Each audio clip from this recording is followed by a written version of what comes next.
Génibet, Paris-Picanly. En ce moment, profitez de 250 € de bonus de bienvenue. Bonjour à toutes et bonjour à tous, on se retrouve pour évoquer le programme de ce vendredi 21 juillet. On va parler du Quintet, il aura pour cadre l'hippodrome de Cabourg. Nous évoquerons également quelques autres courses sur l'hippodrome de Langon en Réunion 4 ou encore à Pornichet en Réunion 6, puisque j'ai pu discuter avec plusieurs socio-professionnels y participants, certains d'entre eux affichant une belle confiance.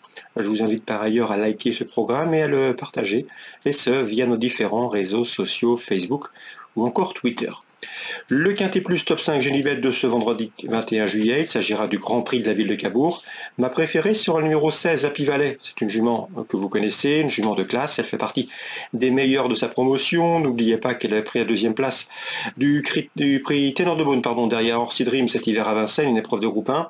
Dernièrement, elle a bien fini pour prouver sa forme dans le prix René Ballière. Ici, le lot est dans ses cordes. C'est vrai qu'elle doit rendre la distance, ce n'est jamais aisé sur cette piste de Cabourg, mais elle a déjà bien fait à Cabourg, elle y compte déjà 3 succès, et même si elle s'est classée seulement 8e de cette course l'an dernier, je la pense capable de faire beaucoup mieux cette année. Numéro 16, Happy Valley, ma préférée. Je lui poserai le numéro 1, Eradames, s'il est au mieux, en atteste ses derniers classements, il vient d'ailleurs de s'imposer sur le parcours proposé, et se rendant la distance. Une confirmation est logiquement attendue, d'autant qu'il sera déféré. Le numéro 2, Enfant Périne, est le seul 5 ans au départ de cette course, lui aussi a des qualités. Il a couru au mois de septembre le critérium des 4 ans, sachez également que le cheval ne manque pas de référence sur ce genre d'anneau. Après avoir été arrêté d'octobre à juin, il a maintenant 2 parcours dans les jambes, il monte en puissance, obligé d'y croire. Le numéro 11 dans cette épreuve, c'est Hidalgo de Noé, cheval qui compte déjà 4 places en 9 quintés courus. Il a couru une fois sur le tracé proposé, il s'est classé 3e en garde. On conserve également le numéro 8 dans cette épreuve, Gallic des Rochers, qui vaut beaucoup mieux, c'est Falco des Rochers, qui vaut beaucoup mieux que ne l'indique sa dernière prestation infructueuse dans un quintet récemment à Châteaubriand. Le cheval est confirmé dans les quintets, une victoire de place en 6 événements courus, également confirmé sur cette piste de Cabourg, puisqu'il a couru 7 fois sur le tracé proposé pour 5 podiums et 3 succès. Des statistiques qui plaident bien évidemment en sa faveur, le 8 Falco des Rochers. Je placerai ensuite dans ce pronostic le numéro 6, qui me semble en mesure de bien faire. C'est First des Bois, cheval régulier, pieds nus, bon droitier et lauréat sur ce tracé au mois d'octobre. Il retrouve d'ailleurs le parcours de sa dernière victoire. Le numéro 10 dans cette épreuve, c'est Fiesta du Belvert, qui vaut mieux que ne l'indique ses derniers classements bruts. C'est une jument qui possède une bonne pointe de vitesse finale, à mon avis. À la faveur d'un bon parcours caché comme elle s'apprécie, elle peut venir corser les rapports. Je terminerai avec le numéro 4, Ghostbuster, qui reste sur un échec début juin. Il n'a pas été revu depuis cette date, depuis cette sortie infructueuse. Mais le cheval est confié à Yoann Le Bourgeois pour ce retour en piste. Il est annoncé avec du travail. Il faut donc s'en méfier pour l'obtention d'un accès-site. On résume tout ça en chiffres. Le 16, Happy Valley, devant le 1, Eradames. Le 2, c'est Enfant Périne. Le 11, c'est Hidalgo de Noé. Ensuite, le 8, Falco des Rochers. Le 6, c'est First des Bois.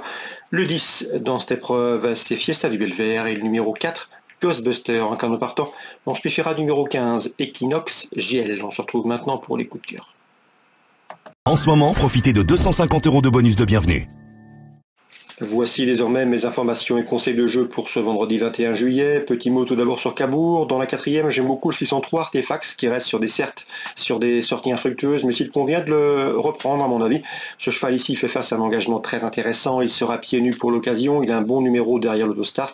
Et sachez également qu'il avait bien fait l'été dernier à Cabourg puisqu'il avait couru 3 fois l'occasion de ce meeting estival normand, prenant une première place, une 3e place et une 4e place. Il compte d'ailleurs déjà 2 victoires en 5 tentatives sur la piste de Cabourg. On s'en méfiera, il peut refaire parler de lui. Le 603 Artefax. Concernant Langon, la Réunion 4, sachez que dans la première, Sylvain Dupont présente le 110 Caroline Caline. Irréprochable depuis le début, elle devrait répéter. On peut lui poser le numéro 12 Queen's Pride qui présente un palmarès quasi équivalent, premier, deuxième en 2 courses courues. PM Manceau, Pascal Maurice Manceau confie avec le 402 Harkonnen. Le cheval peut se racheter ici, il en a les moyens. On peut lui poser le numéro 3, Héroïne de Choiseul, qui est une ex-pensionnaire de Sylvain Dupont. Elle a le potentiel ici pour figurer à ce niveau. Et le numéro 4, Hulp Chantraine. Il aurait peut-être préféré un anneau plus petit, mais c'est un cheval qui sait finir vite lorsqu'on lui masque l'effort, il convient de s'en méfier. Concernant Arnaud Barré, il escompte un bon résultat du 608 Hermès de Gironde qui monte en puissance. Je lui poserai le numéro 9, Hulk de Tillard, qui collectionne les premières et les deuxièmes places depuis plusieurs semaines. Maintenant à Pornichet, c'est la Réunion 6. J'ai pu discuter avec Damien Marceau, il est confiant que son deuil d'Amès, il estime que sa protégée est capable de faire l'arrivée, elle en a parfaitement les moyens. Le bémol le concernant, ce sont ses pieds, qui expliquent ses performances en dents de scie. Lorsqu'elle a mal aux pieds, elle a régulièrement fait la faute. Actuellement, ça semble bien, et l'entraîneur est assez confiant.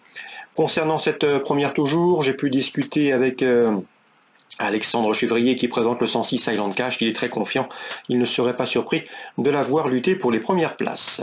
Dans la suivante, sachez que Karl Champenois a des raisons d'y croire avec le 210 Isop du Bocage, il est revenu au mieux et devrait pouvoir bien faire dans ce lot, c'est un lot dans ses cordes. Concernant Ernaud Zirmet, dans la troisième, il n'est pas négatif avec le 9 Elixir de Crène qui revient au mieux après avoir tardé à retrouver la bonne carburation. Bon comportement également entendu avec le 310 Gars de Crène qu'il estime capable de se mettre en évidence dans ce lot. Le cheval est bien à l'entraînement, voire même très bien, il s'est bien exercé. Benoît Carpentier aura également une belle réunion à faire avec le 506 Get Up Brown qui devrait confirmer sa dernière victoire sous la selle. Je lui poserai dans la suivante, le 605, c'est Javad Boitron, autre protégé de Benoît Carpentier, bonne performance attendue, Eric Raffin aux commandes et un déferrage des 4 pieds. Dans ce 6e rendez-vous, sachez qu'Alexandre Chevrier est confiant avec le 603 Janice de Chenu qui progresse, qui a de la tenue. C'est un rival de taille pour le 605, 603 et 605. Concernant Alexandre Chevrier, il présente également le 706 Fox de Ribes, le cheval est au mieux, confirmé en pareille société, celle des courses pour driver amateurs. Il reste sur une victoire, confiance de mise, le cheval doit pouvoir lutter pour la gagne. Il le redoutait surtout dans cette épreuve, le numéro 9, Golf du Buisson, qui reste également sur des performances de choix en pareille société. Voilà pour les infos de ce vendredi 21 juillet. Bonjour à tous, rendez-vous demain. Génibet, Paris Picardie.